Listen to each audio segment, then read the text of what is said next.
हरे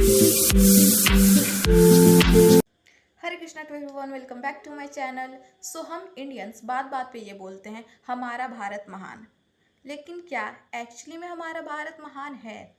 एक टाइम के लिए मान भी लेते हैं, लेकिन क्या हम लोग महान हैं?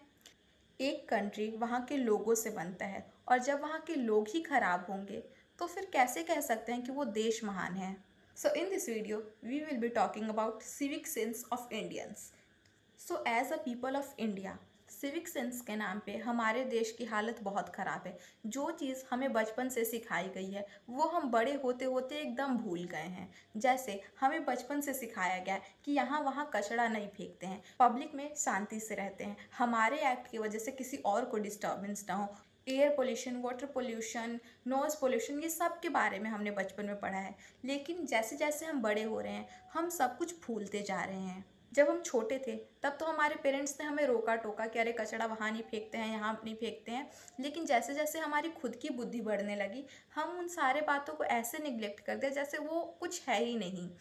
Throwing garbage on roads, it is so normal in India कि आपको हर रोड के किनारे कचड़े का ढेर मिलेगा। अभी कुछ टाइम पहले बिलासपुर को क्लीनेस्ट सिटी का अवार्ड मिला था। मैं बिलासपुर में ही रह रही हूँ, बट मुझे तो कहीं सफाई नहीं दिखी। मुझे तो जहाँ तहाँ कचड़े के ढेर पड़े मिलते हैं।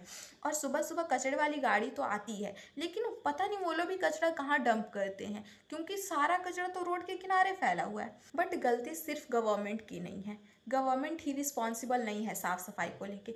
वी आर रिस्पॉन्सिबल, हमें रिस्पॉन्सिबल होना पड़ेगा। जैसे अगर हम बाहर जाते हैं तो हमें अपना कचरा खुद से क्लीन करना आना चाहिए। अगर हम कोई प्लास्टिक का यूज़ करते हैं तो उसे डस्टबिन में ही डालें। मैंने कितनी बार अपने फ्रेंड्स को टोका है कि कचरा इधर उधर ना फेंके, but still they don't listen to me. हम कचरा इतना नॉर्मली रोड पे फेंकते हैं जैसे वो हमारा हक है। अगर हक की बात चल ही रही है तो रोड पे गाना बजाना, डांस करना यहाँ पे इतना ज़्यादा नॉर्मल है जैसे हमें लगता है कि वो हमारी राइट है। फंडामेंटल राइट में इसको भी ऐड कर देना चाहिए कि रोड पे हाँ आप लोग गाना बजा सकते हो, क्योंकि हमने बचपन से वैसा ही देखा है। हमारे यहाँ शादी में बारात जाती है, वो आधे घंटे 1 घंटे तक रोड को भर देती है एंड स्टिल किसी को कोई प्रॉब्लम नहीं होती है। तो बचपन से जो हमने देखा है वही हम दूसरे देश में भी जाके करते हैं, जैसे वो हमारा हक है, हम कर सकते हैं, we are free to do this. But ऐसा नहीं है। हमें ये देखना पड़ेगा कि हमारे एक्ट की वजह से दूसरे डिस्टर्ब ना हो। जिस देश में वहाँ के लोग इतने शांत रहते हैं, जिन देशों में लोग पब्लिक ट्रांसपोर्टेशन में बात करना प्रेफर नहीं करते हैं, वहाँ जाकर हम गाना बजा रहे हैं, डांस कर रहे हैं, तो फिर उससे हमारी कंट्री का ही रेपुटेशन डाउन जाता है। हम बोलते हैं कि लोग इतना हेट क्यों करते हैं इंडिया को, दिस इज़ द रीज़न, इसीलिए लोग हेट कर रहे हैं इंडिया को। जिस तरीके की हमारी हरकत है वो तो इंडिया में भी अलाउड नहीं होना चाहिए, और ये सेम हरकतें हम बाहर के देशों में कर रहे हैं, तो वो लोग कैसे टॉलरेट करेंगे इस चीज़ को? तो फिर तो इंटरनेट पे हेट मिलना ऑब्वियस सी चीज़ है।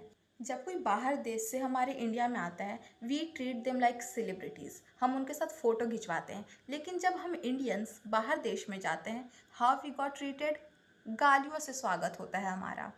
और ये रिएक्शन बहुत ही ऑब्वियस है, क्योंकि हमारी हरकतें हैं वैसी। हमने बहुत सी गलत चीज़ों को इतना ज़्यादा नॉर्मलाइज करके रखा है कि हमें वो गलत लगती ही नहीं है।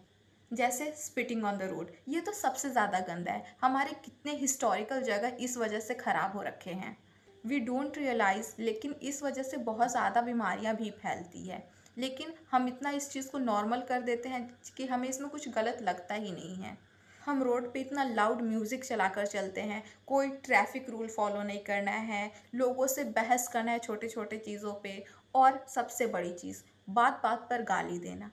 हमारा सिविक सेंस कहाँ जा रहा है भाई? ये सब छोटी छोटी चीज़ें हैं जो हमें दूसरों की नज़र में गिरा रहे हैं, लेकिन हमें कोई फ़र्क ही नहीं पड़ रहा है। So take this thing seriously, और ऐसा मत सोचना कि मेरे अकेले के सुधर जाने से क्या होता है, क्योंकि महात्मा गांधी ने बोला था be the change you wish to see in the world. अगर आप पहले खुद को चेंज करोगे तो आपको देखकर हो सकता है आपके फ्रेंड्स भी वैसे बने। छोटी छोटी इनिशिएटिव लेकर हम लोग अपने कंट्री को अच्छा बना सकते हैं। जैसे पहली बात तो रिस्पेक्टफुली बात करना, कचरा इधर उधर नहीं फेंकना है। प्लीज़ जितना हो सके प्लास्टिक कम से कम यूज़ करो। अगर आप, ऐसा नहीं बोल रही हूँ कि प्लास्टिक एकदम ख़त्म कर दो, क्योंकि it is not possible. Plastic पूरी तरीके से ख़त्म नहीं किया जा सकता है, लेकिन जितना पॉसिबल है उतना करो। कम से कम कैरी बैग यूज़ करो, प्लास्टिक की जगह कपड़े का कैरी बैग यूज़ करो। और बस यही हम कुछ छोटी छोटी चीज़ें कर कर अपने देश को सुधार सकते हैं। So yeah that's it for the video. See you in the next one. Till then bye bye, take care.